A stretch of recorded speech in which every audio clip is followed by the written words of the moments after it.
All right, and here we are with a mini discussion. I'm here with Doki Doki Literature Club enthusiast Ilker, part of our indie Well, game social club. And welcome back to whoever is watching and anyone new. Welcome.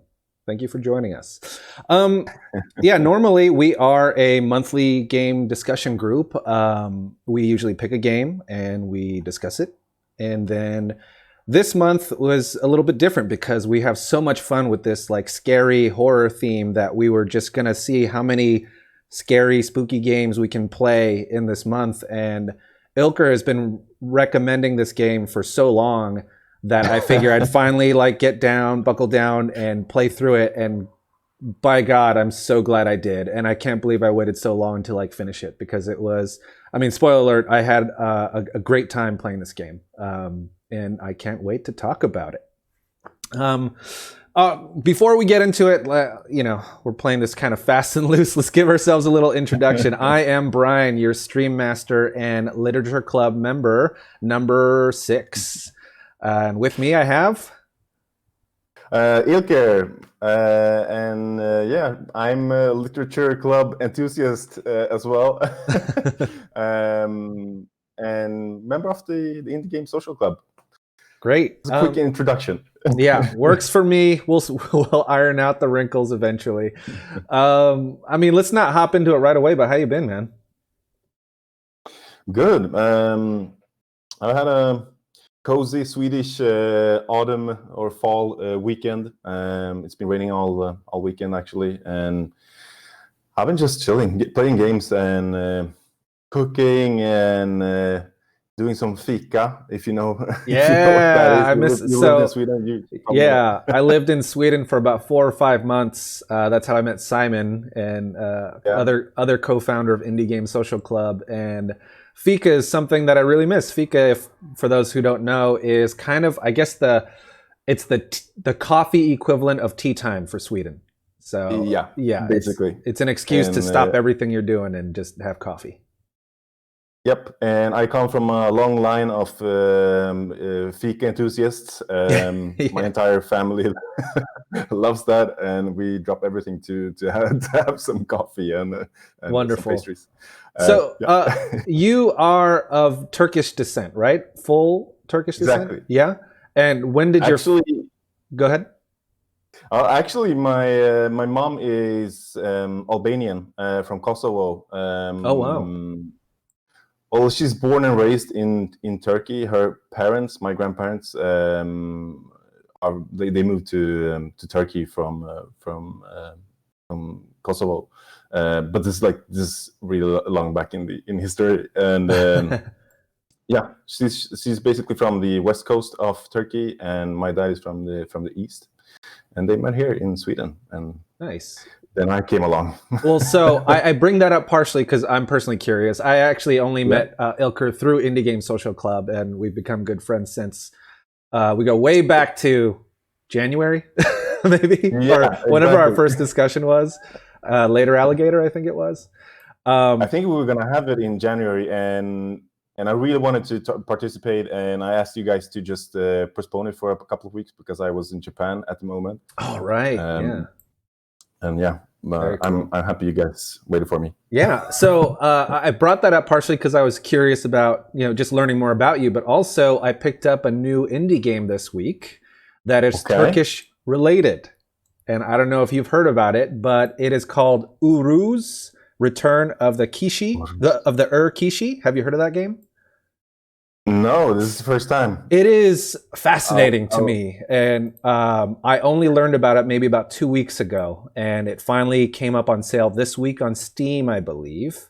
And if I go to the Steam store page, basically the synopsis is that it is a fantasy epic action adventure based on Central Asian Turkish mythology and culture. So the art style is a little cartoony, but it is beautiful. Like, it's right up my alley. It has fantastic lighting effects, really great art style, like pixel art and stuff. If you look it up, it's cool. What's that? What genre was it? It looks like action adventure platformer. Right. Yeah. not quite. I don't think it's a Metroidvania. It's just like kind of run and gun as you go.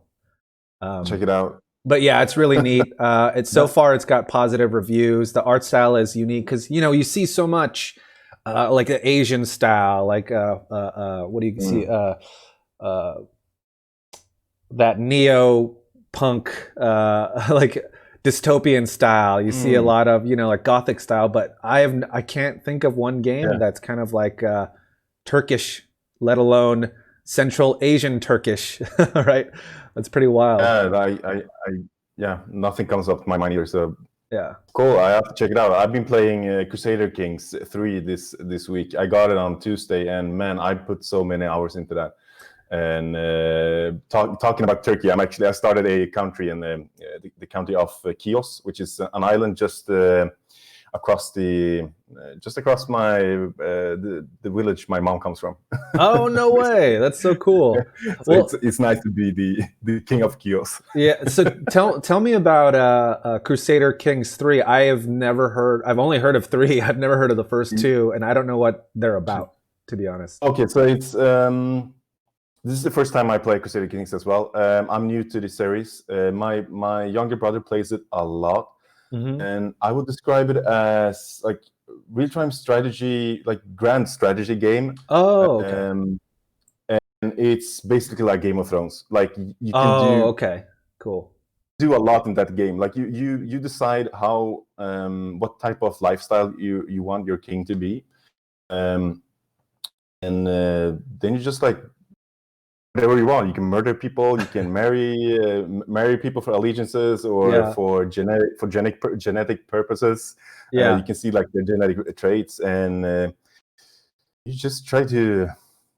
If you want to conquer, you can do that. If you want to play the political, you can do that, and having a really fun time. And the thing is, like when your king or your character dies, your heir takes over, so the game never ends. Wow. Like you just groom your heir, and that's so cool. And just keep playing as them. Yeah, and, I think that's what I know about the game through like headlines on Reddit, which is like it's way too easy to perform incest or whatever you would call it. It's like almost preferred or something like that.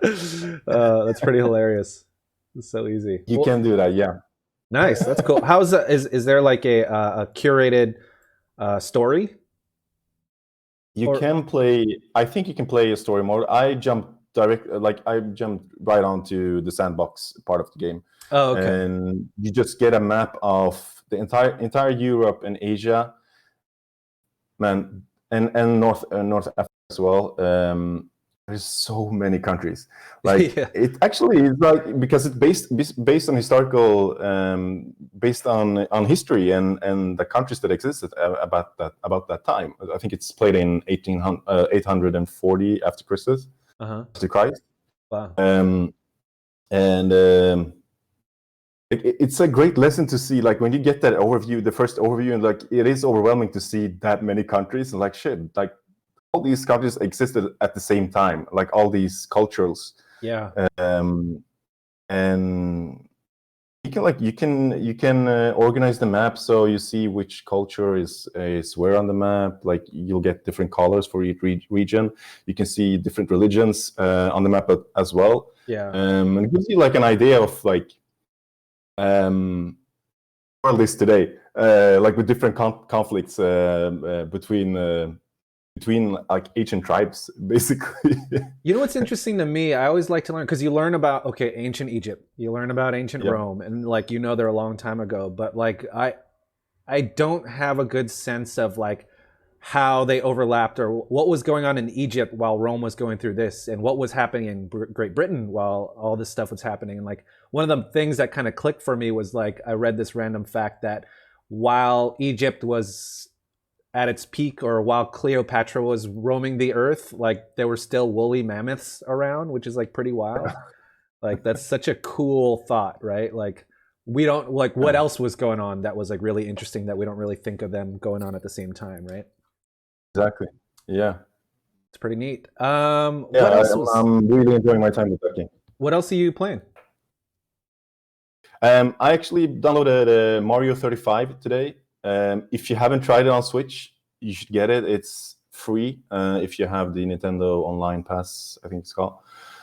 It's a Super Mario 8, like the first 8-bit Super Mario Battle Royale. So you play against 34 other people. Yeah. Whenever you, it's like Tetris 99 if you play that. Whenever you kill the Goombas and enemies, you send trash to your to your competitors. I just figured that if it's anything like Tetris 99, I'm gonna go in thinking I'm the greatest player in the world, and then immediately get shat on in the first 5 seconds. That's exactly what happened. yeah. So I'm like, because you're going up against, I'm assuming like those people that are so used to playing those Kaizo Mario levels where they're like glitching through walls and stuff like that, which is like insane. So the handicap here is that you're playing on a Switch controller, and like the first times that when I was wiped out, you can actually spectate the game, so you can just spectate whoever's like winning, and you can see how they are playing and actually try to learn. Because I think there's a strategy there, like collecting the coins, because you can use the coins to get boosts, and you need to save them up for when you're having a crisis. I was just using them as soon as I had like 20 coins. Just give me a bonus. And then you need to hoard time as well, because you have a counter that's going down, but you can gain more time by killing enemies and completing the levels. Nice. You should try it out. I mean, I'm having a blast with that. I will. I'll check it out. Like any kind of new take on Mario. Like I love. Yeah. I mean, Mario is my Mickey Mouse. You know, like I grew up with so much fond memories of playing that game, and I've been playing a lot of the 35th 3D All Stars, and so I've never played Super Mario Sunshine. I hate it so much. the camera. Why do you hate it? Because like everyone is trashing on Sunshine, and like I haven't played that since GameCube. I have really fond memories of that game, and never really noticed that it was buggy or like it was straight up bad. But there's a lot of hate. I mean, I'll defend Mario till the end, but I will say that I think Mario Sunshine, for the lack of a better word, thinks it's a better game than it actually is, if that makes sense. For example, like if Mario Sunshine had as smooth and fluid camera movement and control as Mario Galaxy, it'd be a phenomenal game.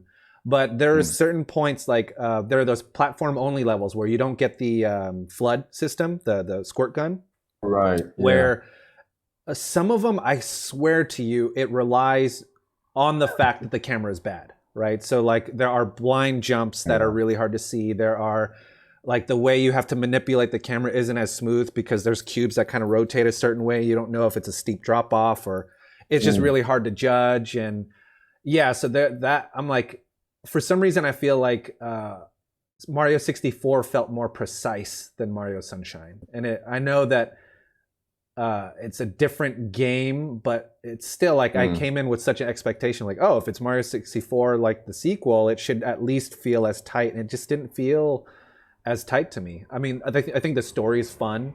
There's like new things to discover, which is great, but it just feels a little more clunky than it should. And a lot of it for me was camera controls and the difficulty almost relying on bad camera controls. You know? Yeah. But other than that, I've been having a blast.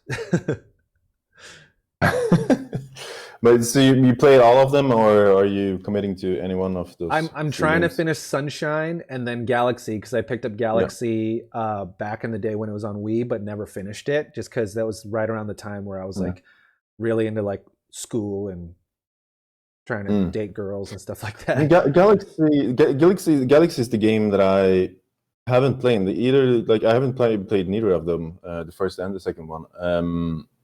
But I think picking up the collection just for that game, I don't know, is it worth it?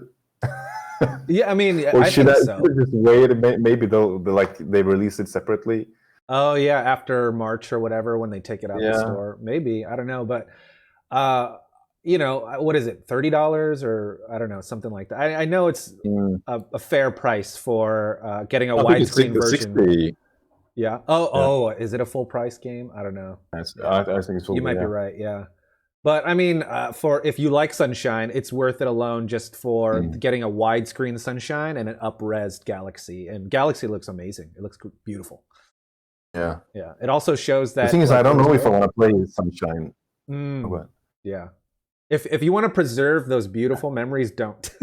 yeah, Because exactly. yeah, That's my yeah, I thinking. think it was. I could see how for its time, like it was breaking a lot of new ground. Like the graphics on the water Mhm. look great, but the gameplay has not really aged well compared to where Mario is now. Because Mario now Mm. is fantastic. It feels so much Yeah. like it knows what it is. Yeah.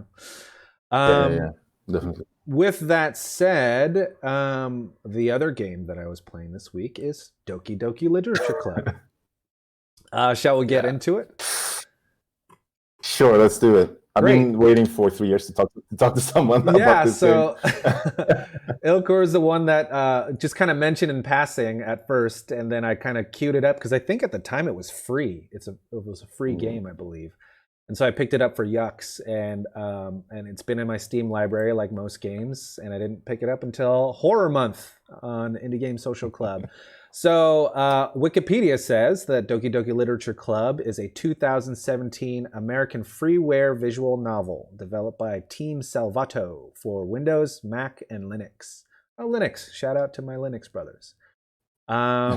It was initially distributed through itch.io and later became available on Steam. Blah blah blah blah blah. But basically, it is a visual novel that is supposed to be like a dating sim, which I had no idea that was a genre of game until I played this game. So I didn't know what it was trying to parody. But it ends up being this kind of like meta psychological horror game that extensively breaks through the fourth wall. And when I'm talking break through the fourth wall, so many cool things happen, and I guess we can get into that little by little. But I'm going to make a note to get back to that breaking fourth wall. But the game exceeded my expectations and in so many different ways. And while it is a visual novel, you got to kind of love those things because if you play the game normally and Yeah. not like quote unquote speed run it like I did, it takes like an hour before you get into anything kind of remotely interesting. So I was just like click, click, click, click, click, click, slowly Yeah, losing my patience.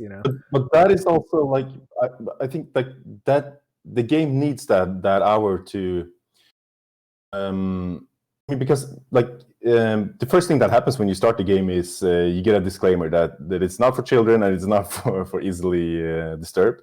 Right. And when you get into the game, like the game needs that hour to let you to like lure you into sense of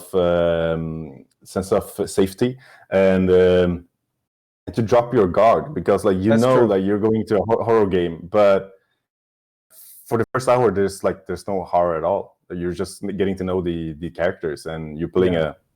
a dating game. Right. Um, That's true because I mean I was trying to think like is there a way this could have been sped up, but like what it built up to, that wait was worth it. It's one of those things where like if you have the patience to sit through this style of game, even if you don't like the style of game, the payoff is incredible. And it is, I am willing to say, the most unique video game experiences I've ever had, to be completely honest. I think it's Yeah. So you played this back before it was cool. Like, tell me how you found out about it and experienced it. I found out about it when I think I think I was out one night and I got home and I started up YouTube and I can't remember if Jesse Cox and Dodger on YouTube were streaming it or if it was just a video with them, but they were playing the game. And I started watching it and they were really oblivious as well when they started playing that because I think the game has started trending on Twitter. Like people were recommending it and I think YouTubers were picking it up. But they were just having fun with it. Like they were doing different voices for the characters. Oh, they were reading. Like they were reading people's dialogues. exactly, Yeah. and just having fun with it. But until like until that hour passed, and you get to the point where, well, we're gonna do spoilers anyway, where Sayori takes her life. Yeah. Oh yeah. Post spoiler. This is the mini discussion. We're gonna spoil fucking everything in this game. We have to. I mean, Yes. it's hard to talk about this game without spoiling. And the Yes. thing, like when that happened, I was like, oh shit. And they were also like, they just stopped making fun of the game, and they stopped doing the like cartoony voices, which is like reading straight up. And I paused the video there, and they're like, I'm gonna download this game and start playing it, and then rewatch it all. And I'm happy I did that. And that was me. I think it's like, I think it was by the end of 2017. Yeah. It came out summer of 2017, I believe, or end of summer 2017. Yeah. Man, and it's so cool, that game. And it is disturbing and precious at the same time, I think. Yeah. So let's do a quick little breakdown. Basically, the game starts with you, and I believe that Sayori is your best friend since childhood. And you guys meet up, and essentially she convinces you to join this literature club. And that's the main crux of the game, is like you guys are writing poetry for each other and critiquing it like you would in like high school. And people get emo and try to be overly artistic and stuff, which is like totally relatable, a little bit cringy at times. And there are moments, the game is you kind of stringing together these random words you'll see in that the stream on the side here, to create your own poetry, which it was a design choice not to show kind of like what procedurally generated poetry that you would create, that the game would create based on your decisions. But some of those words were like anything from like cheery, happy, smile. Sometimes it got dark, like bloody, darkness, depression, and like really like disturbing words. And I think as you are prompted to make more of these poems, the words selections get darker, I think.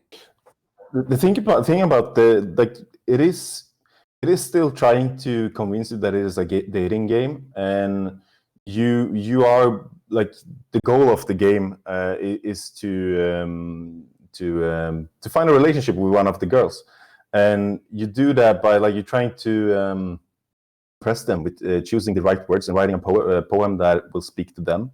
Right. So that is where like you're choosing the words that will resonate with them.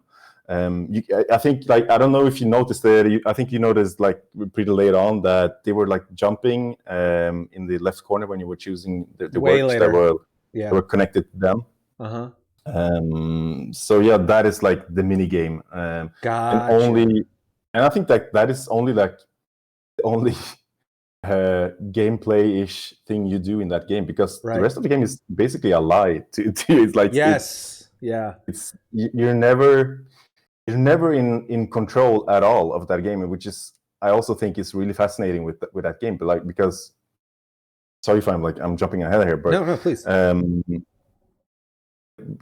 From the start to finish, like you none of your choices really matter. Even your save files. I was watching you play. I didn't use the save files, but like seeing you trying to save and load, and like the save files disappearing mid game. I was like, like that is also a point to that. Like, all of that is just a lie. Like, it's psychological. The game fucks with you. Yes. Yeah. That was incredible. Like that. That was part of the fourth wall breaking, where like I thought I saved. Like, what the hell happened? Is this what the game is trying to do? Like, I knew that the game was like you're supposed to go in blind, and I knew that you like the game's gonna like mess with you. Also, there's a huge bug in my apartment, and I'm terrified. You want to get? No, I'm gonna kill it with fire. Okay. What was I gonna say? Also to backstep a little bit, I think what would have helped me in this game is knowing what a dating simulator was, because I was unfamiliar with the concept, and to know that was what the objective was for the game, is to try to like woo over the girls. Because initially, I felt a little bit creepy going like, am I supposed to, I'm like 37 years old. Like, I don't want to like immerse. I like to be immersed in my game. If I have to immerse myself into like trying to Yeah. woo on these like teenage girls, it was kind of funky, but I knew I was just doing random choices because I didn't know what was right and what was wrong or what the main objective Sure, yeah. was, right? Or if I thought I was trying to maintain a friendship with Sayuri, my best friend, you know? So like generally speaking, I was like, oh, I guess that's, what's supposed to happen. But yeah, And that dating would have sims been are basically a psychopath simulator, because dating sims, you're always trying to choose the answers you think they like, the one that you're trying to impress. right. Which is like, that is not how dating works. Like, right. you gotta be yourself. Yeah. Do they have But like yeah, that's options normally to like look at the floor and not make eye contact or shake, like have your face turn red? No, I don't know. I haven't played. I haven't played a lot of. I haven't played a lot of dating games. I played a few visual novels, and I think most dating sims are visual novels. Yeah. But I never heard of a game that had that. But yeah, that would if be it was quite cool. realistic, it would make you Yeah. like be nervous and run away or find like say bye and then walk in the same direction as you leave. Sure, that's my love life. Romantic comedy simulator. Yeah, or my life for sure. Let's see. Let's keep talking a little bit more of the story. So essentially, slowly what happens is you see that, which was a very powerful moment. I actually had to kind of take a break from the game and analyze what was happening, because I thought it was trying to accurately portray someone going through depression. And it was pretty striking the way it did. There was that moment where I was like, oh, wow, like this girl's in trouble. And she's displaying, like she was like finding excuses or couldn't find an excuse to get out of bed. And that's such a key attribute of depression. And, especially during this pandemic, a lot of people have been feeling, and yeah, I'm not immune to it. I'm generally a cheery person, but yeah. And then, so she slowly started to show more and more of these traits where I'm like, oh, this shit's getting too real, Yeah. I wish they would have, I think if you have the power to be a game designer that addresses these issues so head on, I wish there would have been some sort of like, I don't know, maybe I'm being too self-righteous, but like, like address it at the end, or have a link, be like, hey, if you experience anything as a result of this game or something like that, here are things that you can look up, or you can get help or something like that, because yeah, for me it was like it got really real. And then boom. Definitely. And I think, yeah, and I think that is like events leading up to her death, and that, like, when you find her hanging in her room, it's so, I think it's so powerful. And yeah, I think the game, or like the game designer, they do a really good, I think they make a really good point about depression with her death, like, right, because like if you take those three dateable characters, Sayori, Natsuki, and Yuri, like out of those three, like Sayori is the one you would least expect that is like being depressed, because she's so like cheerful and like quirky, and I think that sends out such a strong message about depression, because depression and mental illness, like you can never, because it's a hidden illness, like you can never see who's depressed, and we don't want to burden people, like exactly, like people that are depressed, they just kind of like want to keep things, like they don't even want sympathy sometimes, right? And me, I'm like speaking from experience, sometimes I just want to be left alone, definitely. And if you've been suffering from depression and mental illness for a long time, like you learn to hide it really well. Yes. And like, I don't know, like you won't burden people, you won't seek help, or again, I think it makes a really strong, like a strong case, or a strong point about like how mental illness works. Yeah. Even if it does it like a little briefly, it just like it kind of scratches on the surface, but it's still like it's really impactful. Yeah, and to be honest, I can't think of any other game that's done that. Like, other than like some games that might have portrayed it in a cliche way, right? Like this game takes it from basically start to finish. They kind of breeze through it, but just for the sake of story. But they do a really accurate job in terms of like portraying depression, because it's not just like, oh, I feel sad. You know, it's like lack of motivation to do anything. And I'm like, whoa, that's there's like gloomy, like there's a gloomy person, like they must be depressed. Like you can be the happy, like on the surface you can be the happiest person on the planet, but like you never know like what's going on inside unless you actually like talk to someone and find out how they really feel. Absolutely. So I refresh my memory. What happens after her suicide? That's when the game starts to be a little like fucked up, right? Exactly, and I think the game. Oh, I remember. It restarts. Yes, it says end, right? I was like, oh, is it a point and choose your own adventure, right? And did I reach like an ending, right? And I was like, oh, okay, well, let's see if I can speed through again. And then I noticed that the start screen was fucked up. And I was like, okay, let's see. Like, it's almost like a new game plus. Yeah. Yeah. And yeah, like, and then she's missing from the start screen as well, right? Yeah, she's missing from the start screen, and when you start the game, like the first scene in the game is she approaching you. This time when you start it, you just like you see a girl walk past you, like you don't know her, and that is when the game starts to get creepy. Like everyone has forgotten about Sayori because like this is like a different timeline or whatever. Yeah, it was pretty cool to see how like I think at that point the game really got interesting for me, because then I'm like, okay, we're getting steered towards the meat of it, right? Because then it kind of picked up the pace, right? Because then there was just the right amount of like, oh, here's the same kind of story, but also it was offset by these weird fucked up moments like the super bold text and like the glitchy stuff that was happening with their pictures and stuff like that, you know? Yeah. Then what happens? Then you forget all about Sayori and you start dating one of the two girls. Right. I think I went with Yuri because she was the goth emo chick. Yeah, I actually went with Yuri as well. And actually, like, because her story is, she gets really obsessive about you.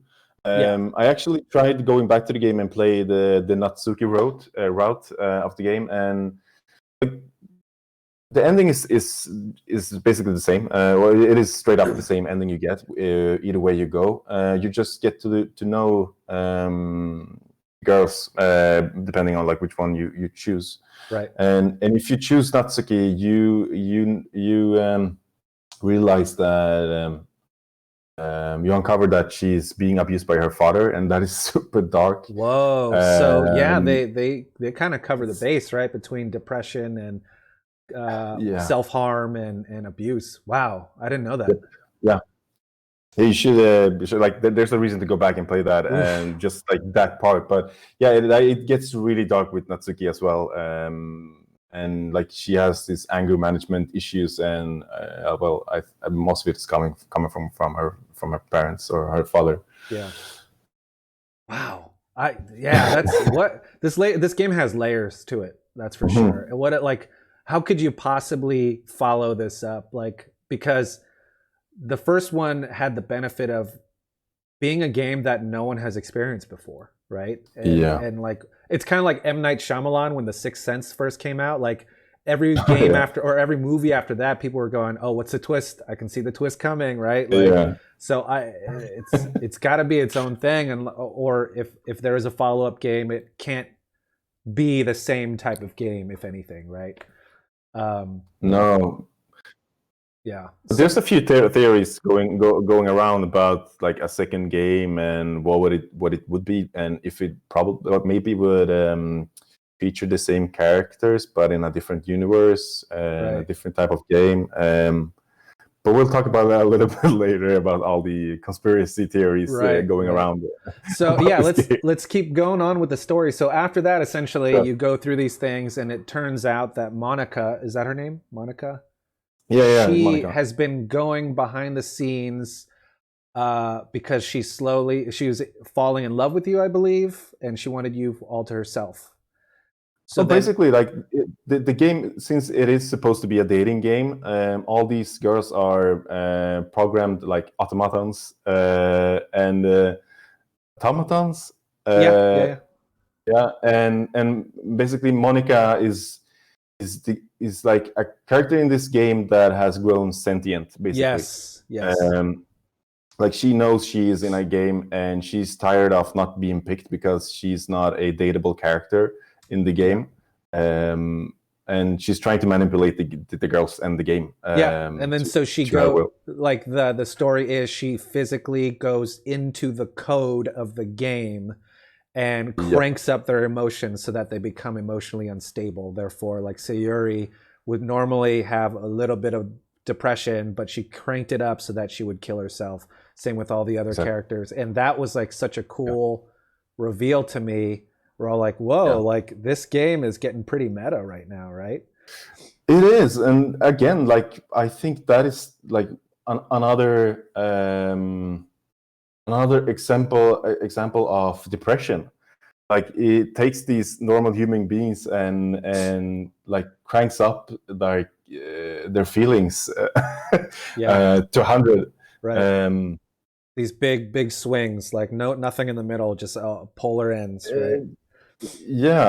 And like you probably not noticed this by the end, like it is deleting files and doing stuff on your like game files in the background while you're playing the game. I would want to like have two screens and just have the game files open at the same time, just to see like just to see when they're getting deleted and stuff happening there. But so let's talk about the end game stuff, right? So I was playing through this, and before I realized that it had anything to do with the physical or the files in your actual computer, not just in the game. It's playing the game. She's talking about how she's recognized me as the player, and that she's been manipulating files. I was like, oh, cool. It's part of the game, blah, blah, blah. And then she kind of called out and alluded to the fact that I might have been streaming. And I think that's when you hopped on the stream. And that's when I was like, whoa, does this game know that I'm streaming right now? Like, and you said, yeah, the game knows that someone's streaming. Yep. As well as... I think that is so... Go ahead. Sorry, but that's such a cool thing. Like it notices if you have OSL and it's another program. If you have those two, one of those two running, she will recognize that and just like incredible. Say hello to your audience. Yeah, that was so cool to realize. I'm so glad that didn't get spoiled for me. And at the same time, that she's like, she kind of alluded to the fact that the only way to get rid of her is to delete her or something like that, right? And I go through the dialogue loop a few times, and then I'm like, because it changes a little bit, and then she gets a little bit more obvious, right? And I'm like, wait, does she want me to actually go into the files to delete her? And then someone in chat said, yeah, you have to actually go into the file and delete her. And then I restarted the game or something like that, and then I got the actual ending. But by that point, I was so enamored by the fact that, oh my God, this game wants me to, like, she said, like, go, if you are on Steam, go through that. And I was like, I had to bring out like the programmer, like, and go like, okay, I got to go through the file system, blah, blah, blah, and find Doki Doki and like find the folder and delete her. I wish I could have showed that window too, that I was going through to delete it, right? But, and then at that point, go ahead. No, I was just talking about your stream. That was so fun to just see you like break down by the end, because by the end you weren't trusting, like you were even this like you didn't even know if the people in chat was real. Yes, I still don't. Okay, so like after that happened, I was like, okay, so the game was fucking with me, fucking with the save files. did they have a bot going into chat to like fuck with you too? Because like, you know, kind of push you through to the ending. I'm still not sure if that was like a bot that was in chat, that was because they didn't respond after that, you know? Like they kind of did their thing and then they left. So I was like, oh, what's going on, man? But all the timing like, was great. Is this real? Like, I don't know. I don't dare. I don't know what to say because I don't know. Well, because I do know think there that are was a real games. person. There are games where the developers somehow can get a notification and interact with you on chat, and people in chat can manipulate the difficulty. I forgot what game it was, but people in chat can manipulate difficulty of the game and stuff like that, which is kind of neat. But not this game. It was another game. When the game does things like that, like Doki Doki does, like when it's in your game files and it's recognizing if you have specific programs open, like I wonder how GDPR compliant that is. Like since it's doing like stuff on your private computer, but yeah, I was like, what? Like, are they gonna fuck with me after I delete it? Like, are they gonna try? You know, I was still unsure what extent, right? Also, the game crashes itself in a legitimate way. Yeah, I think it like deletes a file so that like it throws up a Windows error. I thought it was in game, but it's an actual Windows prompt that crashes your computer or crashes the game. I was like, whoa, how does it do that? Brilliant, right? But I mean, maybe they skirt around it by it being free. Maybe that's why. I don't remember. Was it free? Yeah, maybe it was free. The Wikipedia said it was freeware. Oh yeah, but I guess at least in the beginning,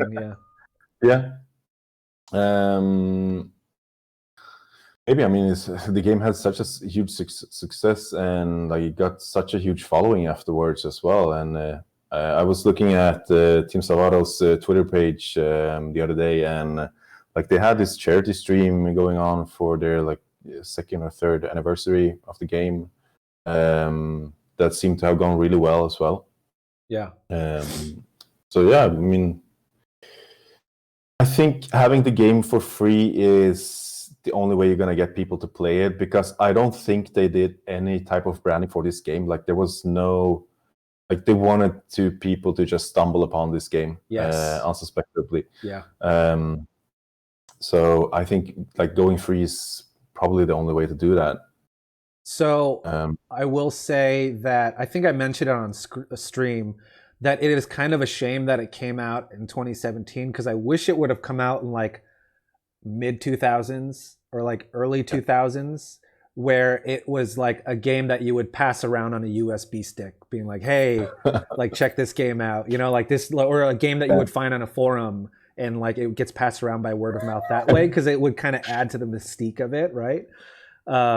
As opposed to like, you know, there's so many YouTube videos, because that was like pre YouTube breakdowns and stuff like that, and to find like it would have benefited from having very little information about it, I think.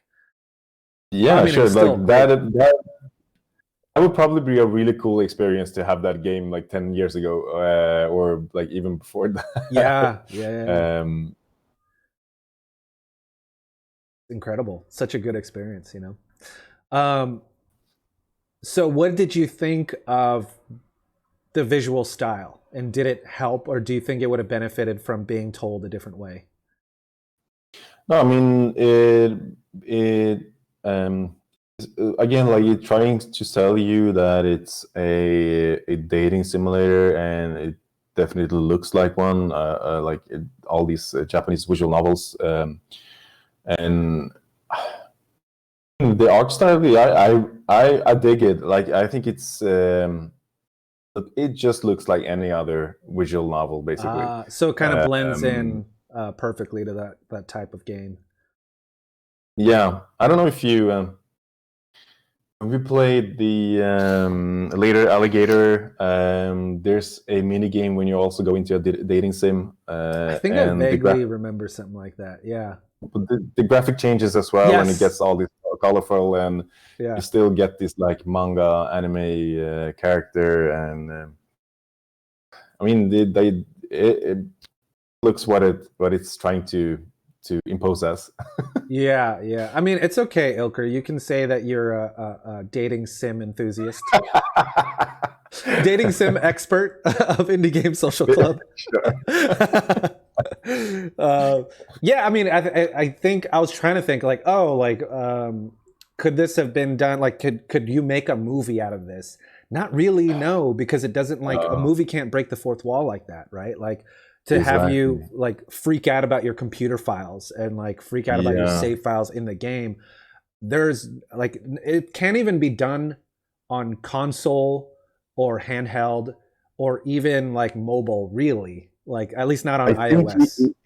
he's mentioned Dan Salvaro, who made the game. He's mentioned that he wants to port it to other consoles or to other platforms. Yeah. But yeah, like I've been thinking about that as well this weekend, and that is also a point I wanted to bring up. Like you can't do this in any other medium. Right. It's so unique to games or like PC games in particular. Yeah. Um, I like think I'm trying to think like if anything else has done that, like the medium, but part of that mental horror of the game though was the fact that it was manipulating files in your computer.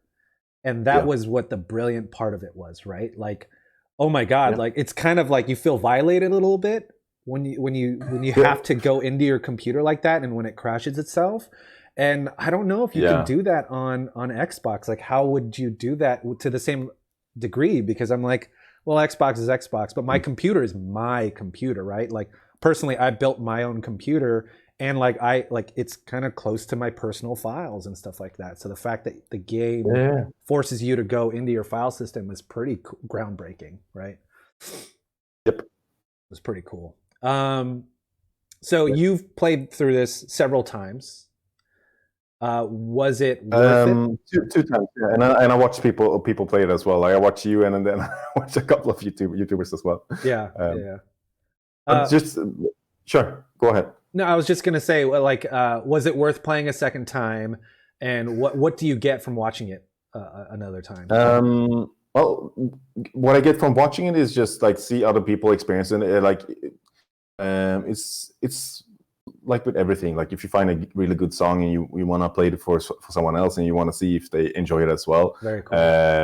And like I was like euphorious when I was watching you play that game, specifically when you're getting to the end and like you're accepting that you really like this game, and I'm like, yes, I've convinced someone. And like now they're in my Church of Monica. Yeah, Church right. Are you real? Has this been the game fucking with me this whole time? Like playing it a second time, well, you can get to know the other girl that you didn't try to wow, and just see their storyline. Yeah. But the game has some like different random glitches that happens to you. So even if you play it two times, like you won't get the same glitch. You might not get the same glitch Right. the second time you play it. Or you might even get a different, like as I mentioned to you in chat, you got like a glitch that it has like 1% chance of occurring. Yeah, that was And cool. you I didn't know that. you Yeah. didn't even notice it. I was just click, click, click, I was click, click, like, click, oh, click. because you're basically you're clicking, and since it is a visual novel, you're also concentrating, like your eyes are on the things that's moving, and that is the text.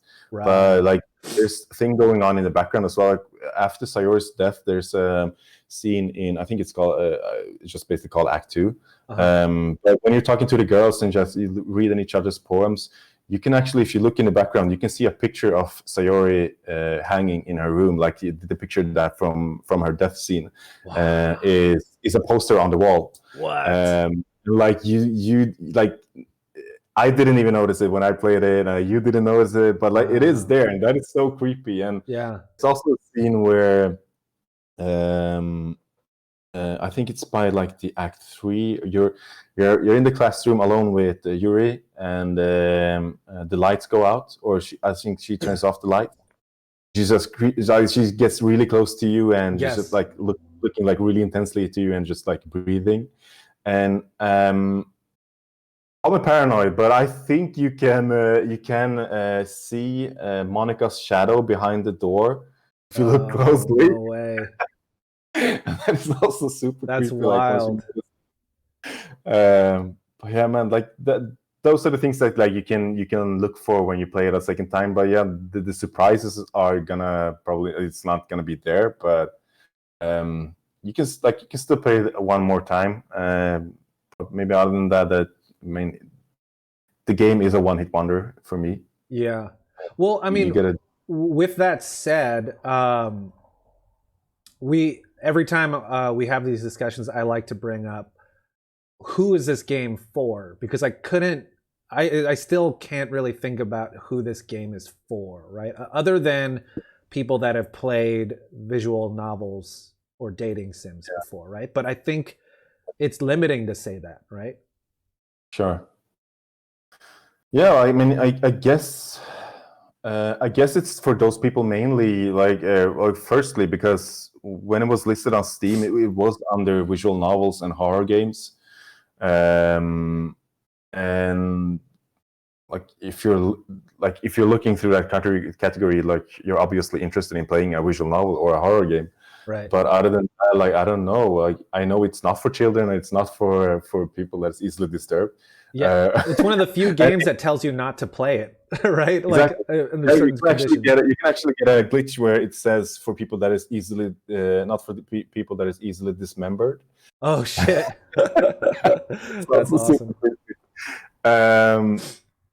But yeah, like because like you don't usually play visual novels, and you mentioned it before, you don't really like playing visual novels as well. Yeah.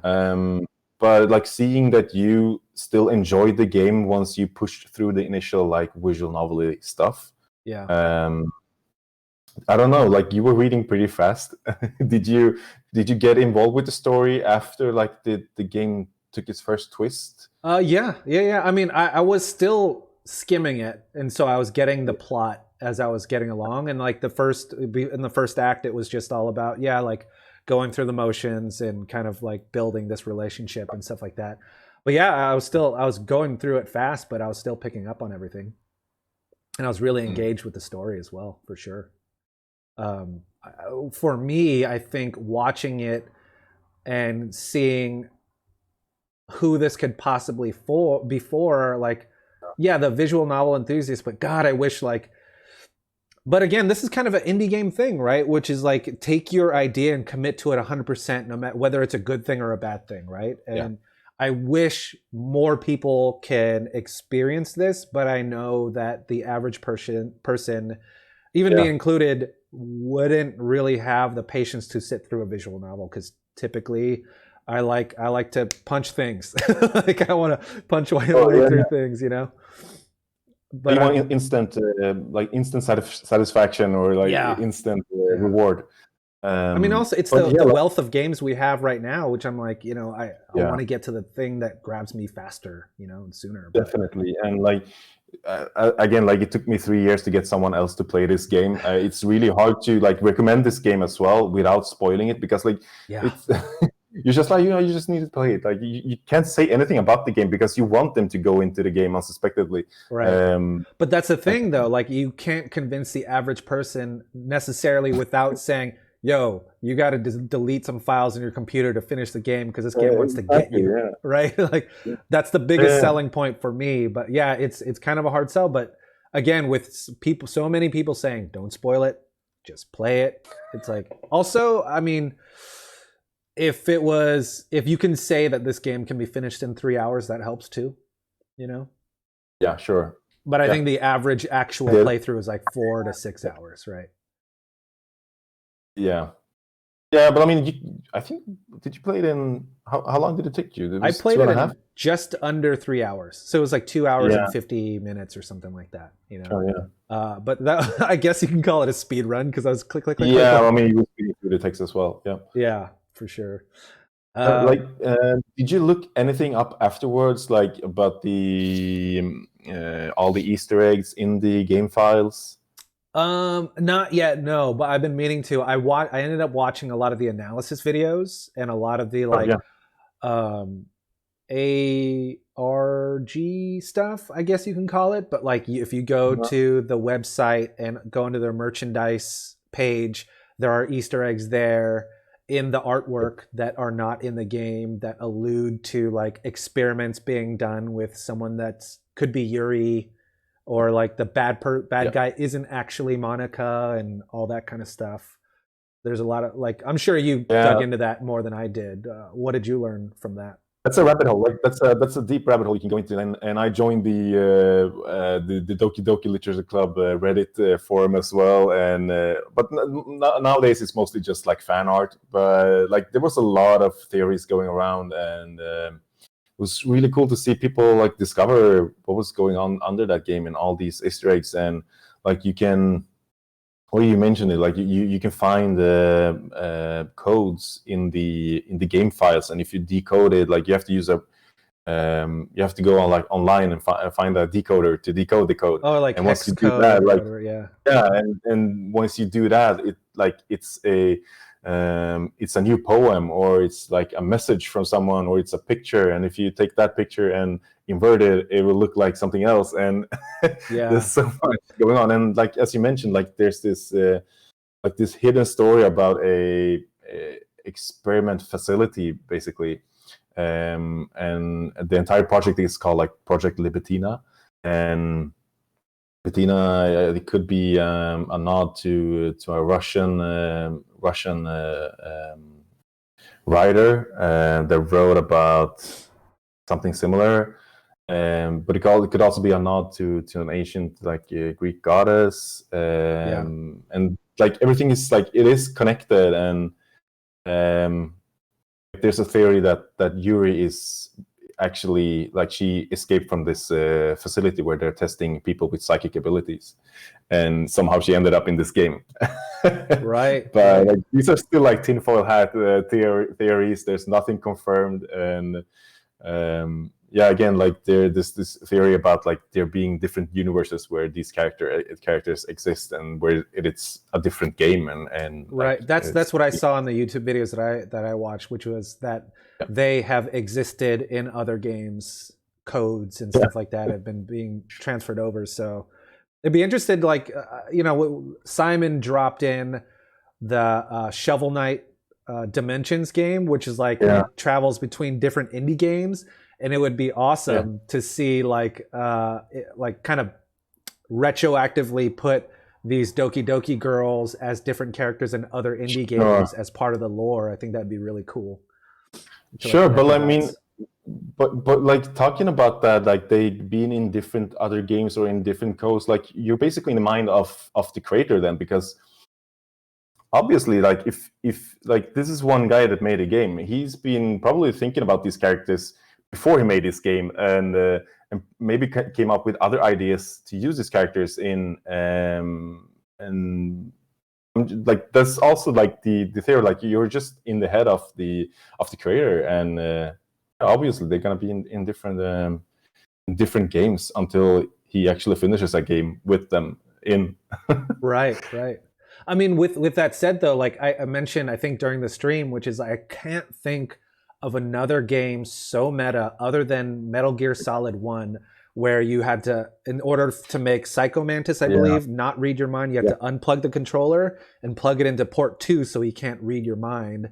That was like, right? But I would even say this is more like mind-blowing than that, right? Like, I mean, that was such a good point that you made about that, because that is such a good example of a game that I also did similarly, like a thing similar to that. Yeah. And I can't think of another, like a meta way to manipulate the game, like in the real world. Like other than those are two.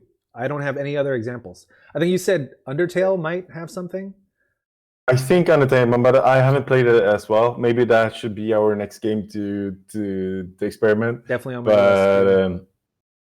No, I haven't played it, but I've heard like it does things similar to that as well. I'm not sure if you go out and do stuff in your like game files, but it definitely messes with the UI and stuff like that. Yeah. But I almost want to post on Reddit, like asking people. I'm sure people that are indie enthusiasts that know, or just game enthusiasts that know about that, right?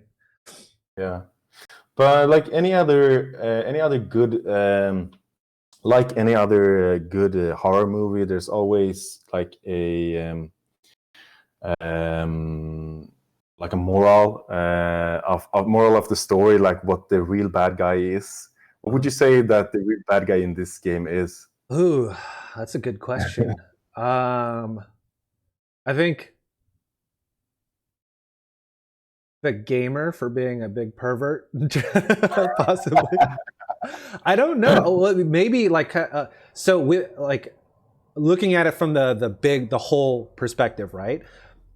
I guess Yeah. us, right, for being this person going into their world or even being responsible for their creation and allowing this stuff to happen. But again, are you really a villain if you don't know what you're doing, right? For example, like if you're walking through a forest and you accidentally step on and destroy an anthill, even though you're being really careful, are you a terrible person, right? Like intent has a lot to do with it, right? What do you think? Definitely, yeah. No, I mean, I think that's a valid point. Like, and if you're oblivious of your surroundings, but like, does that mean like you're always gonna get a green card? Like, you can never be a bad guy because you're always oblivious. Right. I think that in itself is also a bad trait, or like a trait of someone being villainous. Right, for sure. Yeah. But like for me, not my fault. but for me, I think depression is, for me, I think depression is the bad guy here, and the main villain, and I think it's like embodified. Do you say embodified? Like like Monica is the embodied. Yeah, like Monica. For me, I think Monica is the embodiment of depression here, because she is messing with these characters and like making, like taking traits that is normal for them and just like bumping them up to 100 and making like they're making Yuri this really obsessive person, or they're making Natsuki even more aggressive towards basically everyone. And I think, I don't know if it's intentional or like if that is how the creator intended it, but like that is my interpretation of the game, like that the main villain here is what depression, like basically depression, and what depression does to people. Yeah, I would agree with you on that one. It's especially, I mean, I think it was definitely on the creator's mind, right? Especially since there is an upfront dialogue in the beginning that addresses it, right? Like make sure that you're of sound mind when you play this game. But also when you watch the girls, you, because of those like visual novels, you expect the characters to be pretty hollow, right? Outright. And to the viewer, they are. But when you start to get into the backstories, like, being abused or having depression and hiding it, like these characters become very three-dimensional, right? Which is a very unexpected way. And that's where the story is for me. I love character development. I love seeing nuanced characters, and that makes you like care about the people more and care about the story and care about the world, right? Instead of like outright having a mustache twirling villain, like it was outright trying to be like that, but then it kind of subverted expectations and really surprises with having deep characters. It's cool, very, very cool. Yeah, like, because like in the end, like I cared for the characters. I think you mentioned it like at the end of the stream, like you're really happy to see these people again alive. I was. And like that's the same for me. Like it's like it is basically the happy ending that that you wanted. Yeah, for me, the real happy ending is like the success of this game. Really, I'm really happy for the guy that made it. Like again, like I think it's just one guy that made it, Dan Salvato, and production company is called Team Salvato. And just seeing like the success and the following, like again, I watched this. I looked at their Twitter account, and like there's so many people sharing fan art, and that must be such a cool feeling. Like you created these characters, you created this game, and seeing people loving that. That is the true ending, the true happy ending of this game. Yeah, and like true horror movie fashion, like there's a twist ending where like the happy ending isn't so happy and there's someone out to get you and all that kind of stuff, right? Yeah. It was like Netsuki. No, who was it that was like took place of Monica? I can't remember, but or was it Sayuri that came back? I can't remember. Yeah, I think it was Sayori that was the head of the club after that. Right. But with that said, like it's one of those things, like a really obscure Halloween costume to a party, right? Like you wear this costume for the 1 or 2 people that are gonna love it, not for like everyone. Like not for everyone to ask and be like, oh, I don't know what that is. But like that's what I see it as. Like if I go down the street and I see someone with a Doki Doki pin on their backpack or something like that, I'll be like, oh my God, sorry, young lady, but I'm really excited that you have Doki Doki Literature Club. I'm sure like most of the audience is relatively younger, but God, it's one of those things where if I see someone, Sorry, go ahead. No, I was gonna say if I see someone with any kind of like a T-shirt or a poster, I'll be like so excited to be like, basically it's a club that we're all in, right? Like, oh, you know them, like a secret club kind of a thing. It's pretty neat. Yep.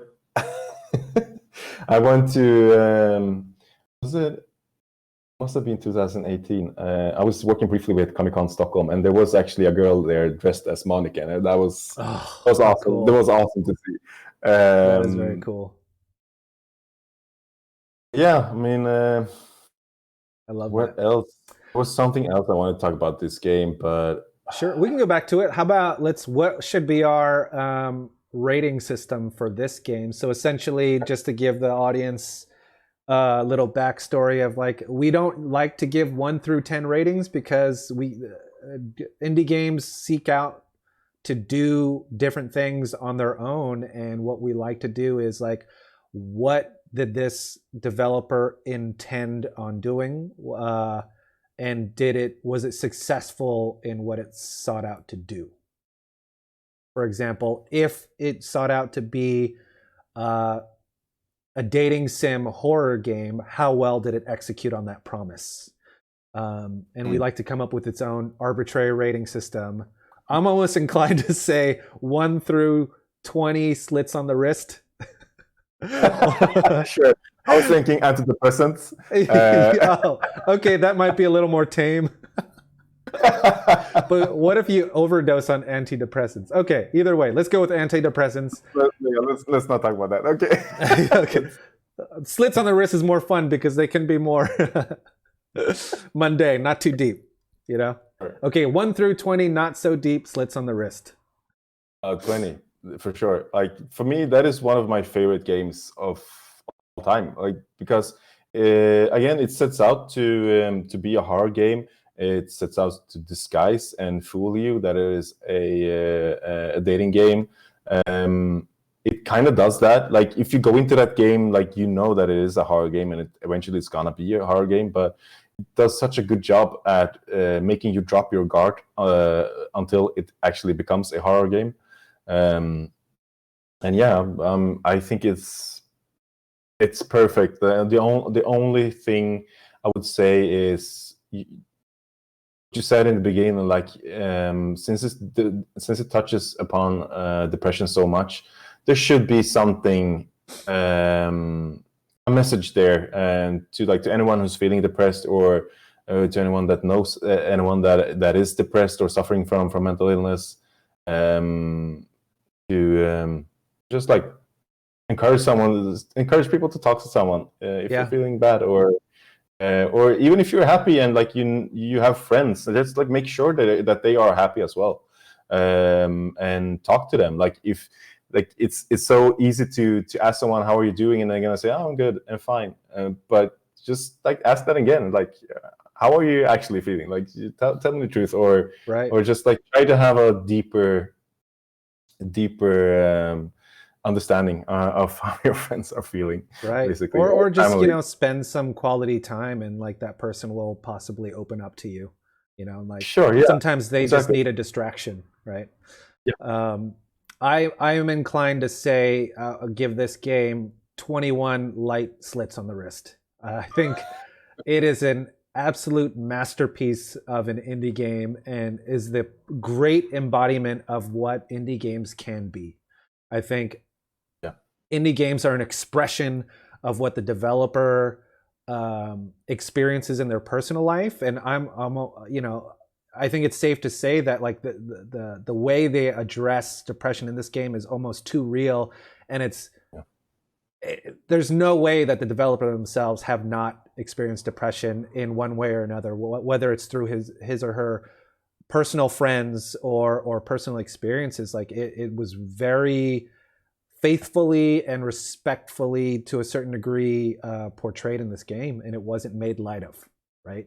Because the payoff of all this stuff was very destructive behavior if it was not dealt with in a healthy manner, which it wasn't in this game. Therefore, there were consequences, right, to these actions and stuff.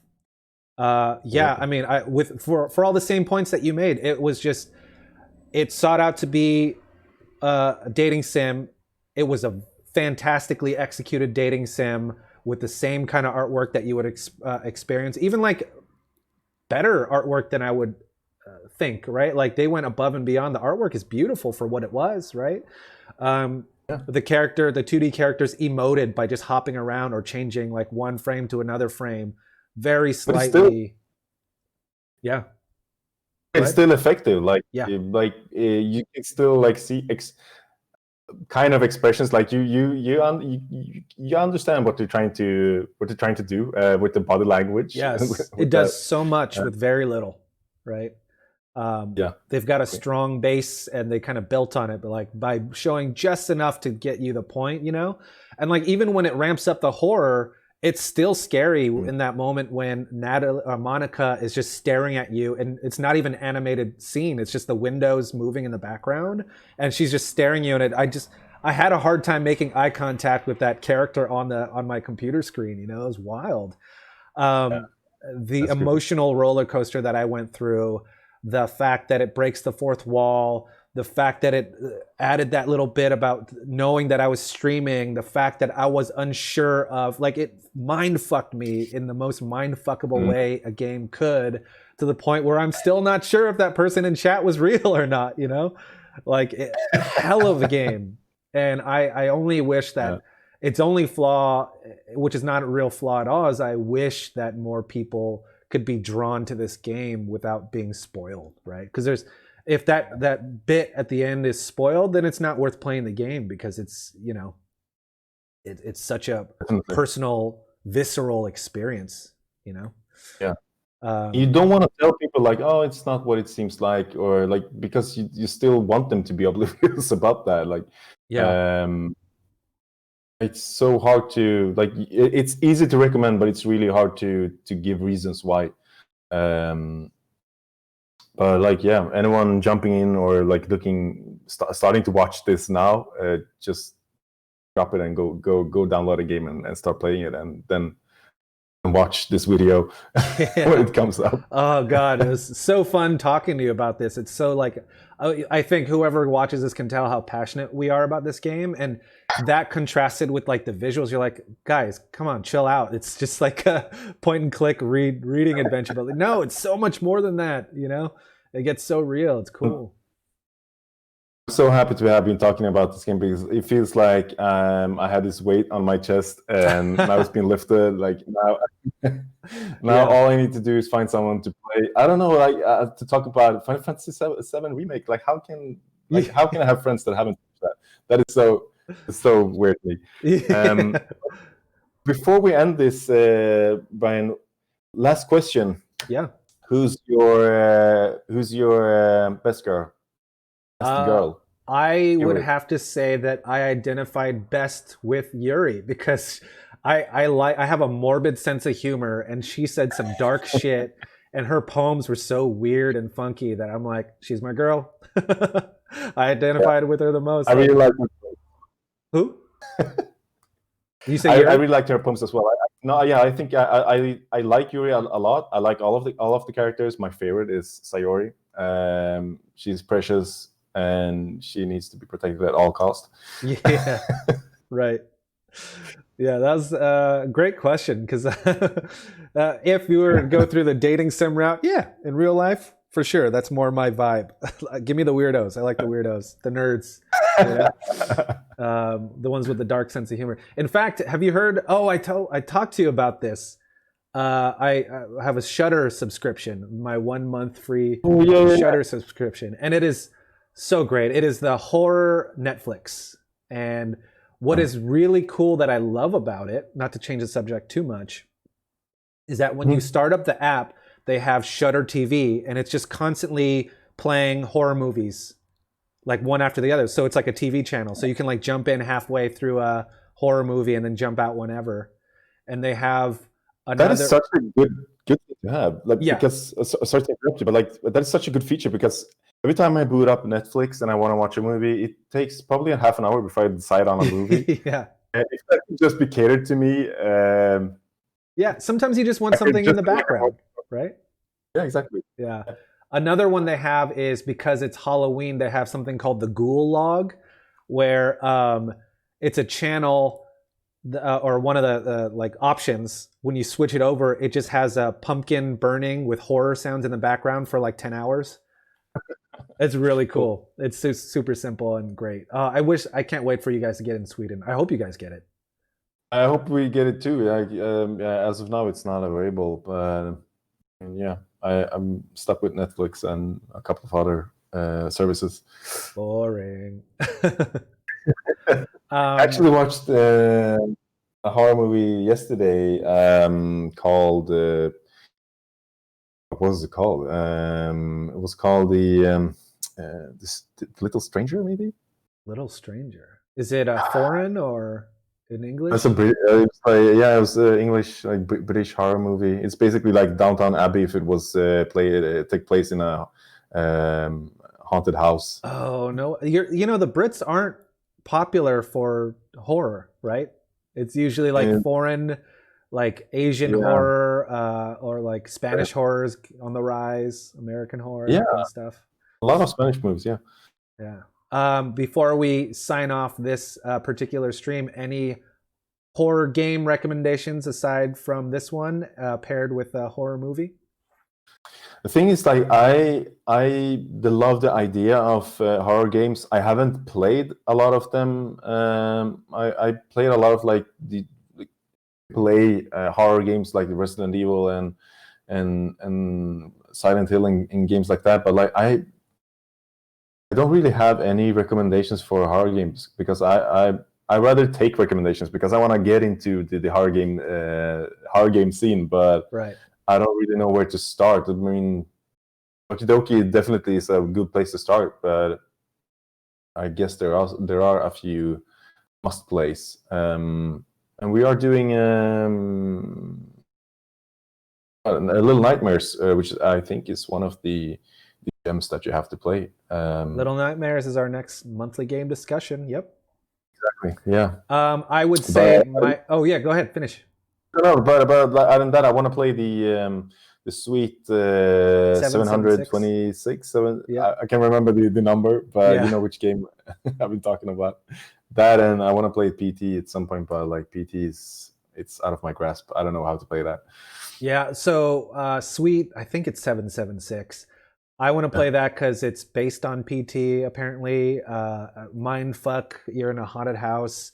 I think we should try to stream that this week with as many people as are willing to jump on stream together so we can all experience that together. I think that'd be really fun.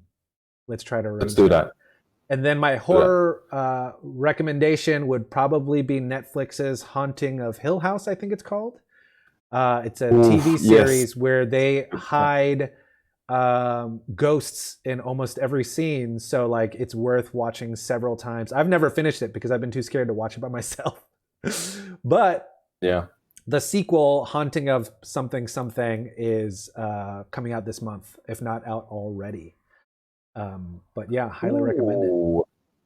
I think it might be out this week or next week. Sorry, I didn't know we were talking about movies as well. Oh, no worries. Yeah, like movie recommendations. Definitely, I love horror movies, and if you still haven't watched it, you and I talked about it. Like one of my favorites of all time is the original, the Ring movie, Ringu. Ringu, yeah. That's one of my favorites, and yeah, Haunting of Hill House was a really good series as well. I'm happy that they're making another one. It's fantastic. It's so good. Let's make a horror movie list and talk about horror movies at some point. We can do like a game and horror movie paired with tea session with Ilka. Sure, let's do that. That'd be good. Yeah, I mean, I think this month should be a party, a celebration of horror. I think whatever we feel like streaming about, whatever, like just do it. I think it's fun. This month is so fun. I love it. October is my power month. Nice. I love the weather in October, and I love the Halloween, and I love the movies, and yeah, it's great. It's my favorite month. Well, that does it. So, I'll sign us off, and then we can chat for a little bit more after I end the stream, Ilker. But you want to say anything to the people watching? Oh, just take care of yourselves. Like, if you're feeling depressed, try talking to someone. There's no reason to keep it to yourself. There's always someone thinking about you. There's always someone that loves you, even if it doesn't feel like that. And there's a lot of professionals to talk to, and there's a lot of research done on the subject, and like you can get help to learn how to live with your depression, and what to do when you get anxiety and stuff like that. Like, yeah, that would be my last comment. I mean, I couldn't have said that better myself, and I'm glad we kind of came full circle to that. Yeah, people love you. We love you. Reach out to us. Chat with us. Safe space. Have fun with us, and join us next time. With that said, thank you so much for watching. Have a good time. Until the next stream. Bye-bye. Bye.